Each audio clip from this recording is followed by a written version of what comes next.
YouTube, it's Becky from Becky Writes. This is Becky Reads, and this is a 12 days of Christmas vlog. Today's video is my December wrap-up. Yes, we are now into January, December is long gone, and I have a whole month of books to wrap up for you. I read 11 books, which is no slouch. My total number of books read for 2016 was 133 books. Y'all, that is a lot of books. Of the 11 books I read this month, 7 of them were audiobooks. That's ridiculous. The first book I read, which was an audiobook, was You Can't Touch My Hair by Phoebe North. Phoebe North is perhaps best well known for being on the podcast Two Dope Queens with Jessica Williams, who is known for being on The Daily Show. The podcast is great, and this book is good, although I will say the audiobook takes a long time for her to get warmed up into being an audiobook narrator. It's funny, and I think reading it would have been funnier because her first 3 chapters as an audiobook narrator, she is super awkward and like not in the adorkable way. Overall, I gave You Can't Touch My Hair 4 stars. It's a look at race and pop culture in America, and there is an entire section on black hair and the history of black hair and how black hair is a symbol for cultural appropriation and oppression and all kinds of things. I enjoyed it a lot, especially if you like Phoebe Robinson's podcast or if you like Jessica Williams. I think you will enjoy this audiobook. The next book I read on a plane coming back from the UK, and that was Radical Integrity, the story of Dietrich Bonhoeffer.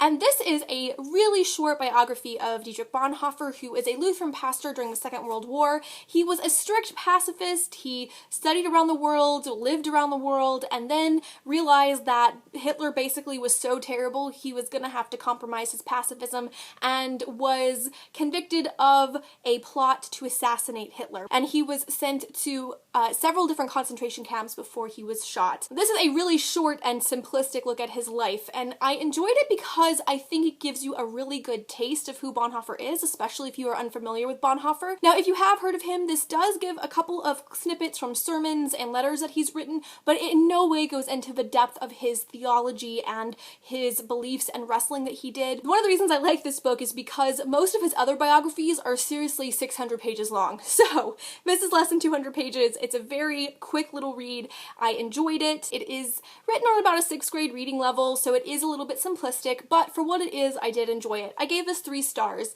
If you've never heard of Bonhoeffer, if you're not into biographies, I think this would be a good place to start. The next book I read was an ebook, and it is Chicken and Egg, a memoir of suburban homesteading by Janice, and this is both a food memoir and a cookbook, and I checked it out from my library and also read it on my flight home from England. This is a really interesting little look at Janice, who had been a cook and a food photographer and a food columnist, and how she decided to raise her own backyard flock of chickens, but raising chickens is a lot of work. So it looks at her first year with the chickens. It is cute. The recipes were really delicious sounding. I don't even eat chicken, and some of them sounded really yummy. And so overall, I gave it 4 out of 5 stars. The next book I read was Dream More by Dolly Parton. This is a really short audiobook. It was given to me as a gift by my friend Mary, and this is really an expanded version of her University of Tennessee graduation speech. The audiobook is read by Dolly Parton. It is adorable and really inspiring. It goes into a little bit of her life and how she got to be where she is, and encouraging people to dream more. Not necessarily dream bigger, but to dream more and to work hard for those dreams and to learn what their own skills are and what your own talents are, and then dream from there. It was cute. It was like an hour and a half long. It was adorable. I gave it 4 stars. Now, I love Dolly Parton, so of course I'm a little bit biased, but I enjoyed it. The next book I read was Apartment Gardening by Amy Pennington. I gave this 3.5 stars. One of my critiques of this is that Amy Pennington, instead of writing about the kinds of vegetables that people usually will garden with, she only writes about the ones she's had success with. So she's like, basically tomatoes are hard to grow, don't grow them, here's something else you can grow. And while I appreciate that because she wants people to be successful, and I'm not gonna grow something I don't know how to cook or eat. I'm gonna start with things that are familiar, like cucumbers and tomatoes. And she does not address cucumbers or tomatoes at all in this book, except to say they're hard to grow. I don't care what you think they're hard to grow. That is what I'm most likely to grow. You are missing out by not giving us any instructions on how to grow these other things. So as far as hobby books go, I gave this 3.5 stars. It's really probably more of a 3-star read, and I feel very meh about it. The next book I read was an audiobook, but I own the physical book, and that is The Coldest Girl in Coldtown by Holly Black. I enjoyed this. I gave this 4 out of 5 stars. This is a story of Tana. She wakes up to discover that she is one of the only surviving teenagers from a party where they didn't lock all the windows and so vampires got in and killed everybody. She and her ex-boyfriend have survived, along with a mysterious other boy whom she discovers is a vampire, and her ex-boyfriend is in the process of going cold, which is being infected and then becoming a vampire. In this world, vampirism happens, and so they quarantine the towns where it happens and basically send everybody there who is potentially a vampire, and then all the goth kids try to sneak in or whatever. She gets sent to a cold town, and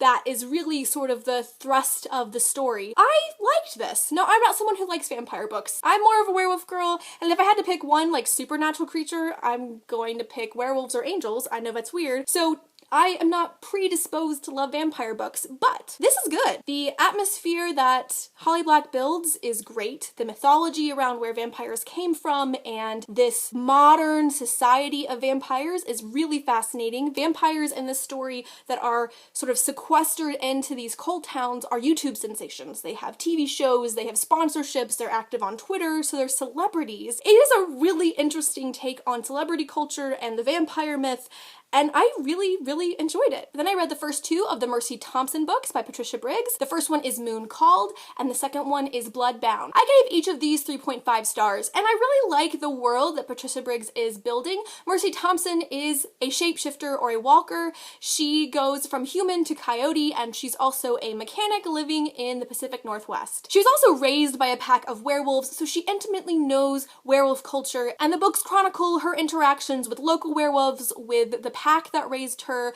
with bad guys and vampires and gremlins and all sorts of fae creatures, and it's a really interesting urban fantasy. But I do have some pretty strong critiques of it. The first one is that it is really childish for being an adult urban fiction. Like, these are adult books, but they talk about sex outside of marriage like it's okay, but like you don't see anything. You don't really even see any kissing. And while I'm not here for like sexy books, it almost seems like it's one of those weird Christian fiction books that's pretending to not be Christian fiction. And this is further proved by my second major critique, which is these books are really evangelical for books that aren't Christian fiction. Now, I'm a Christian. I play on Team Jesus, and I'm fine with characters being Christian and not being Christian. First of all, the character of Mercy Thompson is a devout Christian and goes to church every Sunday, which I find kind of strange, but whatever, I can suspend that disbelief. But in the second book, the author, through Mercy Thompson and one of the other characters, basically talks about how terrible abortion is and how it's a sin and awful, and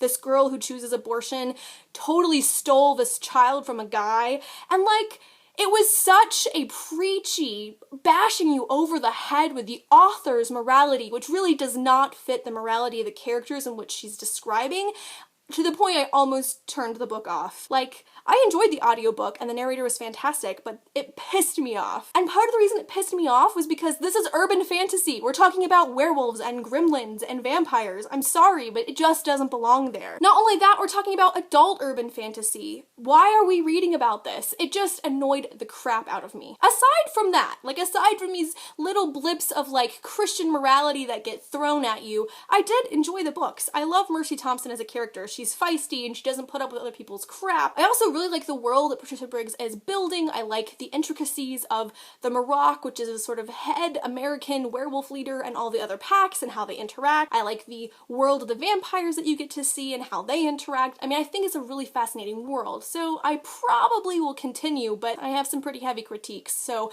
I would keep that in mind if it's something you're thinking of picking up. The next book I read was also an audiobook, and that is The Sea of Monsters by Riordan. This is the second book in the Percy Jacksons and the Olympians series. I gave this 3.5 stars, and I did enjoy it. It was a little bit better than the first one. It wasn't quite so Monster of the Week style, although there was a little bit of that. In this book, Camp Half-Blood itself is threatened, and we continue to see the rise of the big bad and the big bad's relationship to the henchmen and all of that kind of stuff. You also get to see Percy Jackson age a little bit and his relationship with his friends and the return of some of those classic people you got to know in the first book. However, a critique that I have for this is that it screamed of Harry Potter. You have Percy Jackson, who is the Harry character, who had a rough growing up, who doesn't know that he might be the chosen one, and all of a sudden, bam. You have the friend who's born into the world but is kind of haphazard, so Grover is basically Ron. And then you have the ultra smart, ultra driven girl. Annabelle is Hermione. Then you have the really old wise person guiding them all, Chiron. It is so obviously parallel that it just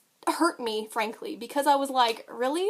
Rick Riordan is clearly a good enough author to not rely on the same tropes that were making other books popular, so that was obnoxious, and one of the reasons I wouldn't give it more than 3.5 stars. Other than that, I thought it was fun. I mean, it is a middle grade novel. It's not as sophisticated as most of the things that I read, but I did enjoy it. The next book I read was Everything Leads to You by LaCaur. I initially gave this 4 out of 5 stars, but I am knocking off half a star because I began to reflect on the fact that the main character is supposed to be a quarter black. There was no reason for her to be a quarter black other than the fact that LaCaur was trying to shoe in some more diversity. The main character is already a lesbian and is in relationships with women. It's not a coming out story. There's this really awkward scene where a black side character meets the main character's family and recognizes that they're both black. It makes no sense because Emmy, the main character's racial identity, does not affect her at all in the rest of the book. It just is this awkward addendum, and that kind of pissed me off the more I thought about it. I liked this book otherwise. This is a story of Emmy, who has just graduated from high school and has been broken up with by her on-again, off-again girlfriend of the last year. She's working on a film set and wants to go into set design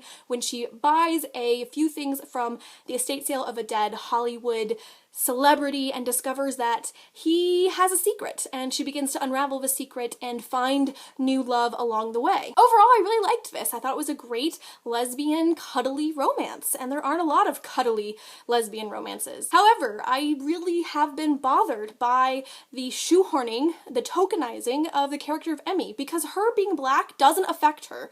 So I don't know why that was added, since there's only one scene where we talk about her black identity and the fact that she can pass. Like, that's just not any part of the story other than this one awkward scene. So yeah, it was 4 stars. I'm giving it 3.5 because that really has sat with me. Like, I haven't been able to feel comfortable with it since I read it. If you've read it, I'd be curious about your thoughts because it is something that has bothered me. And the final book I read this month was Angelology by Danielle Trussoni. This book should have been right up my alley. It is about the world where there are angels that have mated with humans and have had Nephilim, so kind of a shadow hunters thing. Angelologists basically fight the Nephilim, who are manipulating humans like pawns in order to have lots of money and power and so on. It's got a little bit of art history that makes it lean towards like the Angels and Demons and Da Vinci Code books, but it falls apart. This is a mess of a book. The main characters aren't completely consistent. It feels like the author did a whole bunch of research and then just shoved it into one book without discerning what was necessary and what's not necessary. There's this great big epic battle that was awesome and very cool that is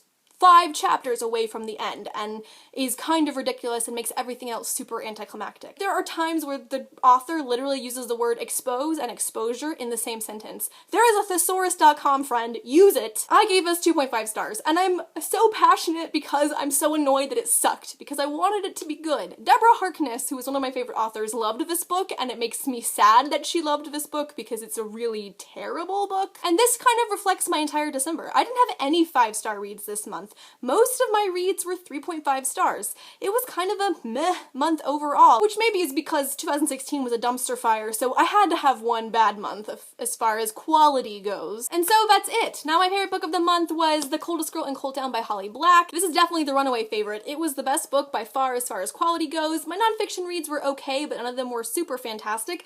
Yeah, it just wasn't a super solid reading month for me, which makes me sad to end 2016 without a solid reading month. Comment down below and let me know what your favorite book of the month was. I hope you guys had a better reading month than I did. 2017 will be better, right? It will be. I hope you guys are all doing well, and I will see you tomorrow. Bye!